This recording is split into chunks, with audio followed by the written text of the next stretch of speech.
ಎಲ್ಲರಿಗೂ ಮತ್ತೊಮ್ಮೆ ನಮ್ಮ ಯೂಟ್ಯೂಬ್ ಚಾನಲ್ಗೆ ಸ್ವಾಗತ ಹೇಳ್ತಾ ನಾವು ವಿಲೇಜ್ ಅಕೌಂಟೆಂಟ್ ಮತ್ತು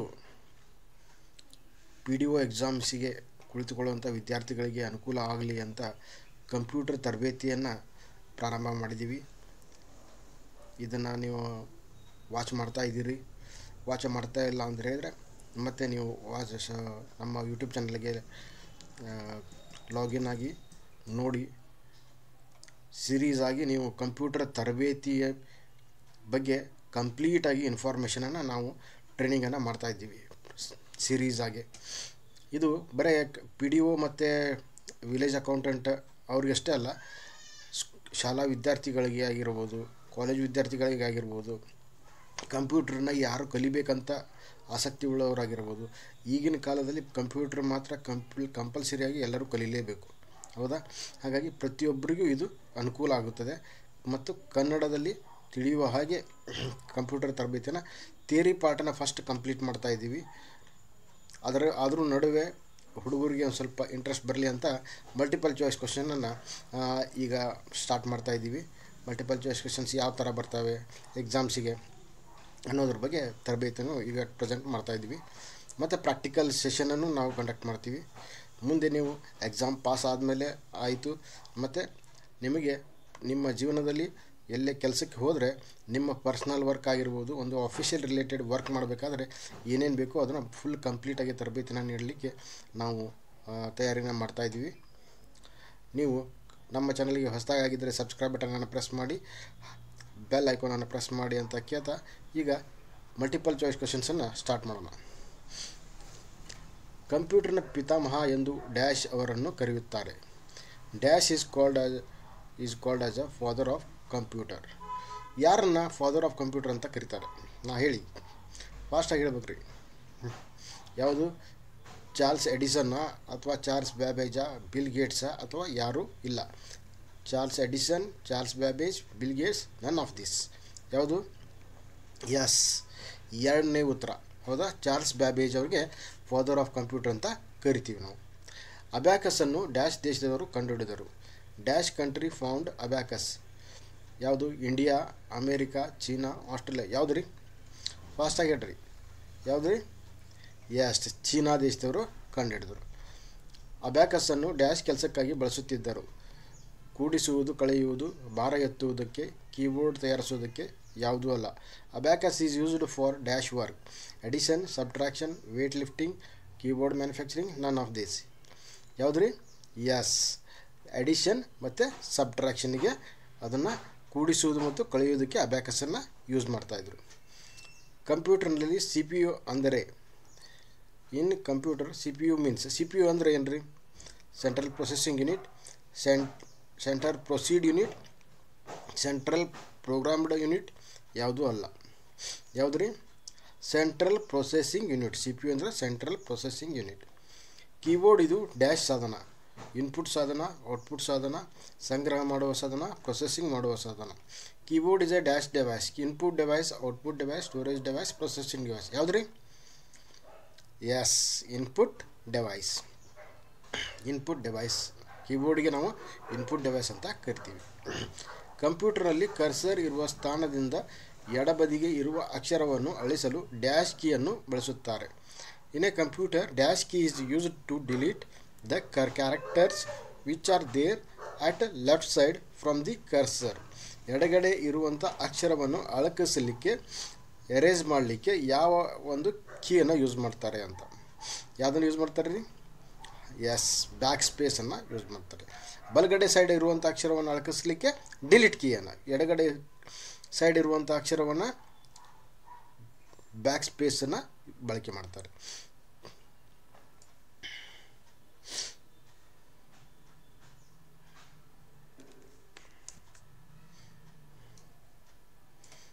ನೆಕ್ಸ್ಟು, ಕೀಬೋರ್ಡ್ನಲ್ಲಿ ಒಟ್ಟು ಡ್ಯಾಶ್ ಫಂಕ್ಷನ್ ಕೀಗಳು ಇರುತ್ತವೆ.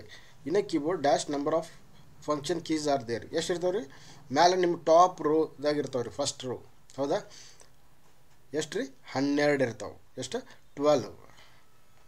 ಕೀಬೋರ್ಡ್ನಲ್ಲಿ ಸತತವಾಗಿ ಅಂಕಿಗಳನ್ನು ಟೈಪ್ ಮಾಡುವಾಗ ಡ್ಯಾಶ್ ಕೀಯನ್ನು ಬಳಸುತ್ತಾರೆ. In a keyboard dash key is used when you wanted to type continuously ನಂಬರ್ಸನ್ನು ಕಂಟಿನ್ಯೂಸ್ ಆಗಿ ಟೈಪ್ ಮಾಡಬೇಕಪ್ಪ ಅಂತಿದ್ರೆ ಯಾವುದನ್ನು ಕೀನ ಯೂಸ್ ಮಾಡ್ತಾರೆ ರೀ? ಯಾಕೆ ಯೂಸ್ ಮಾಡ್ತಾರೆ ರೀ? ಎಸ್, ನಂಬ್ಲಾಕನ್ನು ಆನ್ ಮಾಡ್ತಾರೆ. ನಂಬ್ಲಾಕ್ ಆನ್ ಮಾಡಿ ಅದರಲ್ಲಿ ಟೈಪ್ ಮಾಡ್ತಾರೆ. ಸಾರಿ, ಕೀಬೋರ್ಡ್ನಲ್ಲಿ ಸ್ಪೆಷಲ್ ಕ್ಯಾರೆಕ್ಟರ್ಗಳನ್ನು ಟೈಪ್ ಮಾಡುವಾಗ ಹೆಚ್ಚಾಗಿ ನಾವು ಡ್ಯಾಶ್ ಕೀಯನ್ನು ಒತ್ತಿ ಹಿಡಿಯುತ್ತೇವೆ.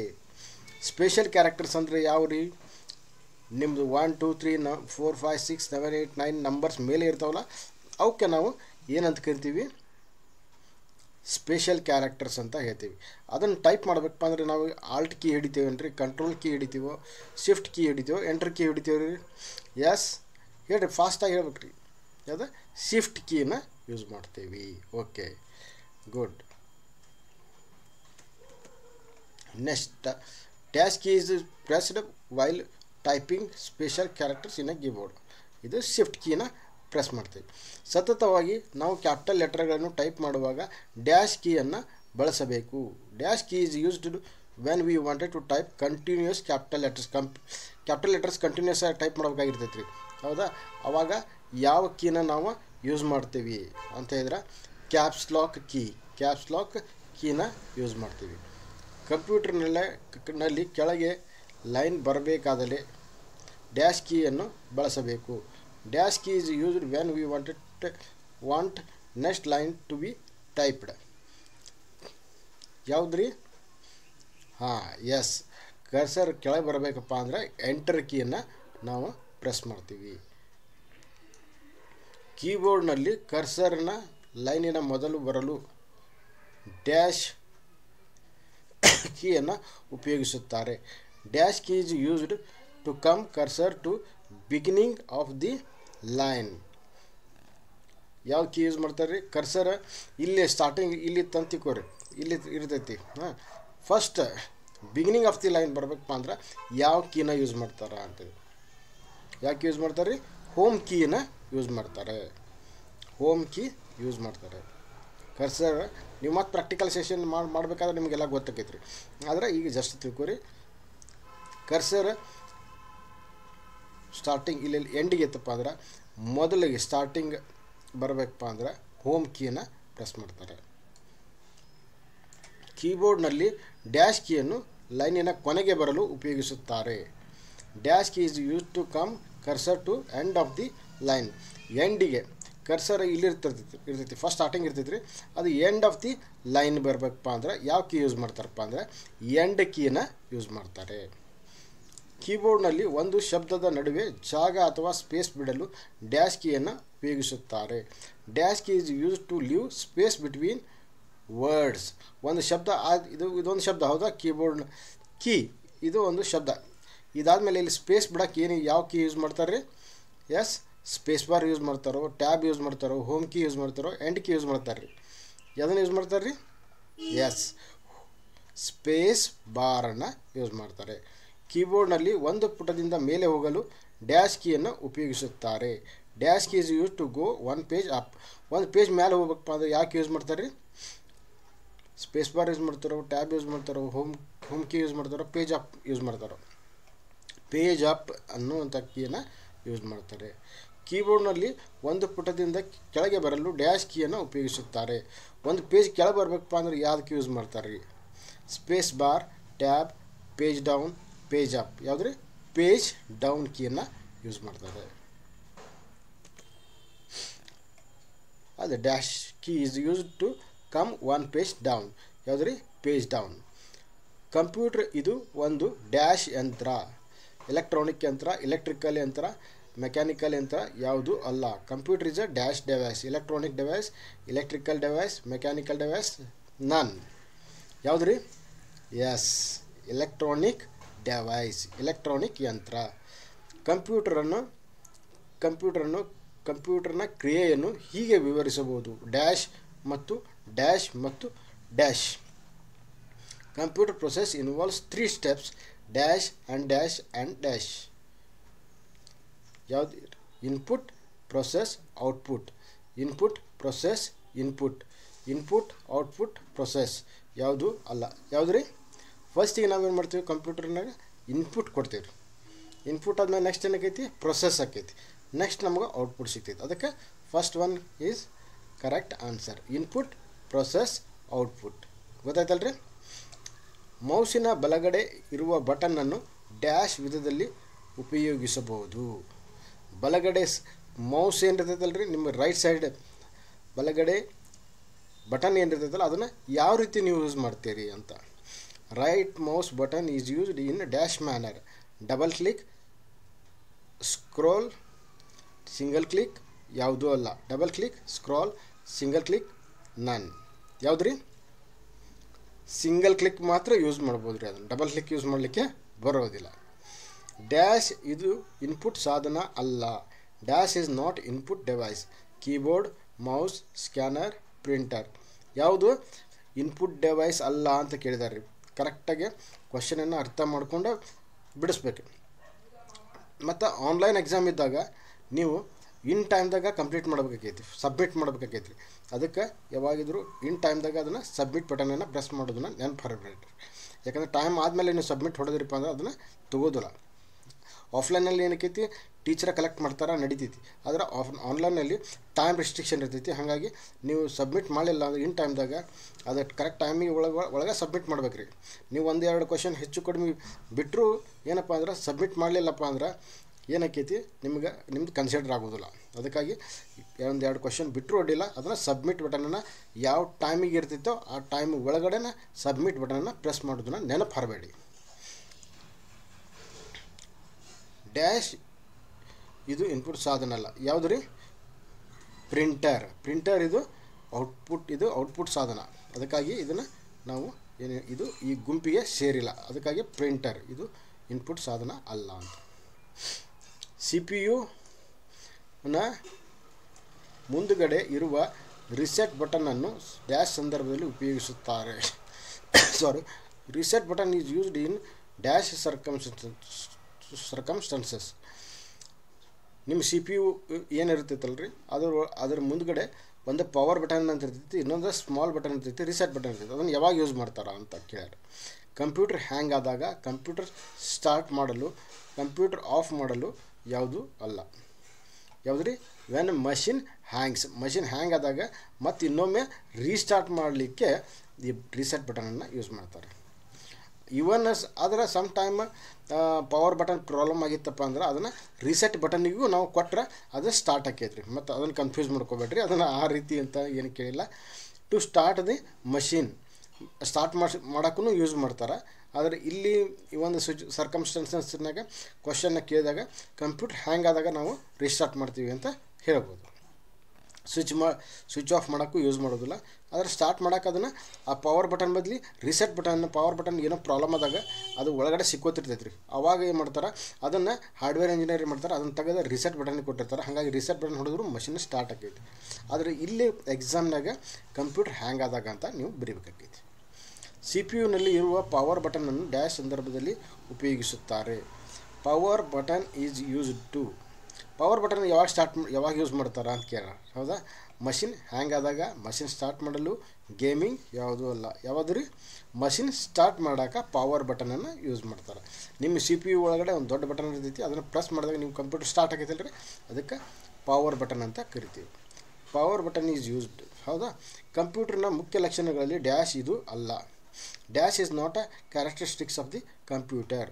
ವೇಗವಾಗಿ ಕೆಲಸ ಮಾಡಬಲ್ಲದು, ನಿಖರವಾಗಿ ಕೆಲಸ ಮಾಡಬಲ್ಲದು, ಸಂಗ್ರಹಣೆ ಮಾಡಬಲ್ಲದು, ಕೀಬೋರ್ಡ್ ಮೂಲಕ ಕೆಲಸ ಮಾಡುತ್ತದೆ. ಯಾವುದು ರೀ? ಯಾವುದು? Work only with a keyboard. ಇದು ಅಲ್ಲ. ಹೌದಾ? ಇದು ಗುಣಲಕ್ಷಣ ಅಲ್ಲ. ಸ್ಪೀಡ್, ಸ್ಟೋರೇಜ್, ಅಕ್ಯುರಸಿ ಇವು ಮೇನ್ ಕಂಪ್ಯೂಟರ್ ಕ್ಯಾರೆಕ್ಟರಿಸ್ಟಿಕ್ಸ್ ರೀ. ಇದು work only with a keyboard ಇದು ಅಲ್ಲ. ಡ್ಯಾಶ್ ಇದು ಔಟ್ಪುಟ್ ಸಾಧನ ಅಲ್ಲ. Dash is not output device. Keyboard, speaker, printer, plotter ಯಾವುದು ರೀ? ಔಟ್ಪುಟ್ ಸಾಧನ ಅಲ್ಲ. ಕೀಬೋರ್ಡ್ ಇದು ಔಟ್ಪುಟ್ ಸಾಧನ ಅಲ್ಲ. ಇವು ಔಟ್ಪುಟ್ ಸಾಧನ ಯಾವುದ್ರೆ ಸ್ಪೀಕರಿಗೆ ಔಟ್ಪುಟ್ ಸಾಧನ ಅಂತ ಹೇಳ್ತೀವಿ, ಪ್ರಿಂಟರಿಗೆ, ಪ್ಲಾಟರಿಗೂ ಔಟ್ಪುಟ್ ಸಾಧನ ಅಂತ ಹೇಳ್ತೀವಿ. ಇನ್ಪುಟ್ ಅಂದರೆ ಕೀಬೋರ್ಡ್ ಅಲ್ಲ. ಓಕೆ. 25ನೇದು 0 ಮತ್ತು 1 ಅಂದರೆ 0 ಮತ್ತು 1ಕ್ಕೆ ಏನಂತ ಹೇಳ್ತೇವೆ? ಬಿಟ್ಸ್ ಅಂತ ಹೇಳ್ತೇವೆ, ಬೈಟ್ಸ್ ಅಂತ ಹೇಳ್ತೇವೆ, ನಿಬಲ್ ಅಂತ ಹೇಳ್ತೇವೆ, ಕಿಲೋ ಬೈಟ್ ಅಂತ ಹೇಳ್ತೇವೆ ರೀ. ಯಾವುದ್ರಿ? ಬಿಟ್ಸ್ ಅಂತ ಕರಿತೀವಿ. ಓಕೆ, ಈಗ ಇವತ್ತಿಗೆ 25 ಕ್ವಶನನ್ನು ಸಾಲ್ವ್ ಮಾಡಿದ್ದೀವಿ. ಮತ್ತು ನೆಕ್ಸ್ಟ್ ಮತ್ತೆ 25 ಕ್ವಶನನ್ನು ನಾವು ಸಾಲ್ವ್ ಮಾಡ್ತೀವಿ. ಇವು ಇಂಪಾರ್ಟೆಂಟ್ ಕ್ವಶನ್ಸು, ಮತ್ತು ಎಕ್ಸಾಮ್ಸಿಗೆ ಹೆಚ್ಚಾಗಿ ನಾವು ಕ್ವಶನ್ ಪೇಪರನ್ನು ನೋಡ್ತಾ ಇರ್ತೀವಿ. ಎಕ್ಸಾಮಿಗೆ ಕ್ವಶನ್ ಪೇಪರನ್ನು ಯಾರು ಇರ್ತಾರೋ ಅವರು ಒಂದು ಸ್ವಲ್ಪ ಪ್ರಾಕ್ಟಿಕಲ್ ರಿಲೇಟೆಡ್ ಅಥವಾ ಕಂಪ್ಯೂಟರ್ ಬೇಸಿಕ್ಸಿಗೆ ರಿಲೇಟೆಡ್ ಕ್ವಶನ್ಸನ್ನು ತೆಗೆದ್ರೆ ಒಳ್ಳೆಯದು.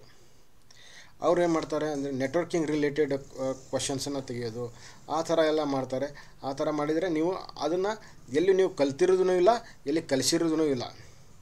ಕಂಪ್ಯೂಟರ್ ಬೇಸಿಕ್ಸ್ನಲ್ಲಿ ಇನ್ಡೆಪ್ತಾಗಿ ನೆಟ್ವರ್ಕಿಂಗ್ ರಿಲೇಟೆಡ್ ನಿಮಗೆ ಎಲ್ಲಿಯೂ ಕಲಿಸಿರೋದಿಲ್ಲ. ಹಾಗಾಗಿ ಏನಾಗುತ್ತೆ, ಅದನ್ನು ನಿಮಗೆ ಎಕ್ಸಾಮ್ನಲ್ಲಿ ಅದನ್ನು ಆ ಕ್ವಶನನ್ನು ಬಿಟ್ಟು ಬರ್ತೀರ. ಆ ಕ್ವಶನನ್ನು ತೆಗೆದು ಕಂಪ್ಯೂಟರ್ ಆಪ್ರೇಟರ್ ಕೋರ್ಸಿಗೆ, ಕಂಪ್ಯೂಟರ್ ಆಪ್ರೇಟರ್ಗೆ ಏನು ಬೇಕೋ ಈ ಥರ ಒಂದು ಕ್ವಶನ್ಸನ್ನು ತೆಗೆದ್ರೆ ಎಕ್ಸಾಮಿಗೆ ಇದು ಕಂಪ್ಯೂಟರ್ ಕರೆಕ್ಟಾಗಿ ಅವ್ರಿಗೆ ಆಪ್ರೇಟ್ ಮಾಡೋಕ್ಕೆ ಬರುತ್ತೆ ಇಲ್ಲವೋ, ಕರೆಕ್ಟಾಗಿ ಅದು ಅವ್ರು ಏನು ಕಲ್ತಿರ್ತಾರೆ ಅದು ಬೇಸಿಕ್ಸನ್ನು ಕ್ವಶನನ್ನು ಕೇಳಿದರೆ ಅವ್ರಿಗೆ ಕ್ವಶನ್ ಬರೀಲಿಕ್ಕೆ ಅಂದರೆ ಕರೆಕ್ಟಾಗಿ ಕ್ವಾಲಿಫೈ ಆಗ್ತಾರೋ ಇಲ್ಲೋ ಅನ್ನೋದನ್ನು ಕಂಡುಹಿಡಿಬೋದು. ಅವರು ಏನು ಮಾಡ್ತಾರೆ, ಕಂಪ್ಯೂಟರ್ ಎಕ್ಸಾಮ್ ಕ್ವಶನ್ ಪೇಪರ್ ಯಾರು ಇರ್ತಾರೋ ಅವರು ಇಂಜಿನಿಯರ್ಸ್ ಎಲ್ಲ ಪಟ್ಬಿಟ್ಟಿರ್ತಾರೆ ಮೋಸ್ಟ್ಲಿ. ಹಾಗಾಗಿ ಅವ್ರು ಏನು ಮಾಡ್ತಾರೆ, ನೆಟ್ವರ್ಕಿಂಗ್ ರಿಲೇಟೆಡ್ ಎಲ್ಲ ಕ್ವಶನ್ಸನ್ನು ತೆಗಿತಾರೆ. ಆ ಥರ ಎಲ್ಲ ನೆಟ್ವರ್ಕಿಂಗ್ ರಿಲೇಟೆಡ್ ಕ್ವಶನ್ಸನ್ನು ಈ ಕಂಪ್ಯೂಟರ್ ಆಪ್ರೇಟರ್ ಕೋರ್ಸಿಗೆ ಎಕ್ಸಾಮ್ಸಿಗೆ ತೆಗಿಬಾರ್ದಾಗಿ ನಾನು ರಿಕ್ವೆಸ್ಟ್ ಮಾಡ್ತಾಯಿದ್ದೀನಿ. ಒಂದು ಸಿಂಪಲ್ಲಾಗಿ ಕಂಪ್ಯೂಟರ್ ಆಪ್ರೇಟ್ರಿಗೆ ಏನು ಬೇಕೋ ಅದನ್ನು ಅವ್ರಿಗೆ ಕರೆಕ್ಟಾಗಿ ಆಪ್ರೇಟ್ ಮಾಡಲಿಕ್ಕೆ ಬರುತ್ತೋ ಇಲ್ಲೋ ಅನ್ನುವಂಥ ಕ್ವಶನ್ಸನ್ನು ತೆಗೆದ್ರೆ ಅವರು ಎಕ್ಸಾಮ್ನಲ್ಲಿ ಕರೆಕ್ಟಾಗಿ ಕ್ವಾಲಿಫೈ ಆಗ್ತಾರೆ. ಓಕೆ, ಎಲ್ಲ ವೀಕ್ಷಣೆ ಮಾಡಿದಂಥ ವೀಕ್ಷಕ ಬಾಂಧವರಿಗೆ ಧನ್ಯವಾದಗಳನ್ನ ಹೇಳ್ತಾ ನಮ್ಮ ಈ ಒಂದು ಕಾರ್ಯಕ್ರಮನ ವಿಡಿಯೋನ ಮುಗಿಸ್ತಾ ಇದ್ದೀವಿ. ಮತ್ತೆ ಸಿಗೋಣ. ಎಲ್ಲರಿಗೂ ಮತ್ತೊಮ್ಮೆ ಧನ್ಯವಾದಗಳನ್ನು ಹೇಳ್ತಾ, ನಮ್ಮ ಚಾನಲ್ಗೆ ಹೊಸದಾಗಿದ್ದರೆ ಸಬ್ಸ್ಕ್ರೈಬ್ ಬಟನನ್ನು ಪ್ರೆಸ್ ಮಾಡಿ, ಬೆಲ್ ಐಕಾನನ್ನು ಪ್ರೆಸ್ ಮಾಡಿ ಅಂತ ಕೇಳ್ತಾ, ಮತ್ತು ನಿಮ್ಮ ಫ್ರೆಂಡ್ಸ್ನಲ್ಲಿ ಇದನ್ನು ಶೇರ್ ಮಾಡಿ. ಇದನ್ನು ಕಂಪ್ಯೂಟರ್ ಲಿಟ್ರಸಿ ಟೆಸ್ಟ್ ಸರ್ಕಾರಿ ಹುದ್ದೆಯಲ್ಲಿ ಯಾರು ಕೆಲಸ ಮಾಡ್ತಾ ಇರ್ತಾರೋ ಅವ್ರಿಗೆ ಕಂಪ್ಯೂಟರ್ ಲಿಟ್ರಸಿ ಟೆಸ್ಟ್ ಅನ್ನುವಂಥ ಒಂದು ಎಕ್ಸಾಮನ್ನು ಪಾಸ್ ಮಾಡಬೇಕಾಗುತ್ತೆ. ಅವ್ರಿಗೂ ಇದು ಬಹಳಷ್ಟು ಸಹಕಾರಿಯಾಗುತ್ತೆ. ಅದಕ್ಕಾಗಿ ಯಾರಾದರೂ ನಿಮ್ಮ ಫ್ರೆಂಡ್ಸ್ ಆಗಿರ್ಬೋದು, ಅಣ್ಣ ಅಕ್ಕ ಆಗಿರ್ಬೋದು, ಅವರು ಸರ್ಕಾರಿ ನೌಕರದಲ್ಲಿ ಕೆಲಸ ಮಾಡ್ತಾಯಿದ್ರೆ ಅವ್ರಿಗೂ ಕಂಪ್ಯೂಟರ್ ಲಿಟ್ರಸಿ ಟೆಸ್ಟ್ ಅನ್ನುವಂಥದ್ದು ಇರುತ್ತೆ. ಅವ್ರಿಗೂ ಇದನ್ನು ಶೇರ್ ಮಾಡಿ ಅಂತ ಕೇಳ್ತಾ, ಎಲ್ಲ ವೀಕ್ಷಣೆ ಮಾಡಿದಂಥ ವೀಕ್ಷಕ ಬಾಂಧವರಿಗೆ ಧನ್ಯವಾದಗಳು ಹೇಳ್ತಾ ಮುಗಿಸ್ತಾ ಇದ್ದೀವಿ. Thank you one and all.